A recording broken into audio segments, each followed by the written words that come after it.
Have you ever heard of the Toontown time machine incident? It asks a wild story that feels like it has ripped straight from a science fiction novel, but some claim it's a forgotten piece of history.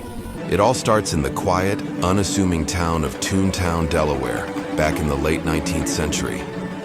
This is where we meet our main character, a brilliant but eccentric inventor named Kirk Lazarus.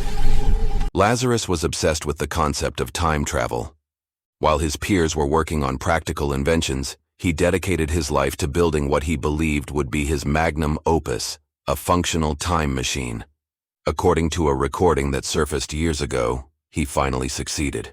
But every great experiment needs a test subject, right? For that, he turned to his best and perhaps only friend, a man quite fittingly named Just-in-Time. The day of the experiment arrived. Lazarus powered up his strange contraption, and with a flash of light and a deafening hum, Just-in-Time was sent hurtling through the temporal void. The problem? He never returned. Justin vanished without a trace, and a panicked Kirk Lazarus was left with an empty lab and a terrible secret. For years, the disappearance of Just-in-Time remained a local mystery, a tale told to spook children. That is, until a chilling discovery was made decades later, thousands of miles away. In the desolate frozen landscape of Antarctica, a team of explorers stumbled upon a perfectly preserved body encased in ice. The man was identified as none other than Just-in-Time. The truly bizarre part, however, was the dating of the body versus his clothes. While his 19th century attire was perfectly intact, scientific analysis dated the body itself as being tens of thousands of years old. How could this be possible? The discovery reignited the old rumors, and suspicion immediately fell on Kirk Lazarus. When the authorities finally confronted the now elderly inventor, he broke down and confessed everything.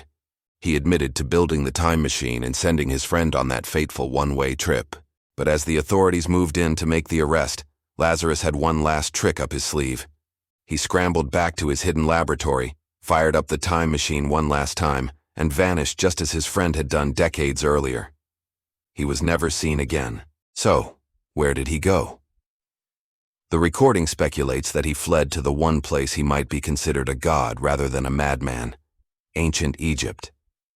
Researchers have pointed to certain hieroglyphs that depict a strange, box-like craft descending from the sky, and a figure emerging who bears a striking resemblance to Kirk Lazarus.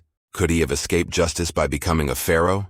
It's a mind-bending theory, and it makes you wonder what other secrets are buried in time.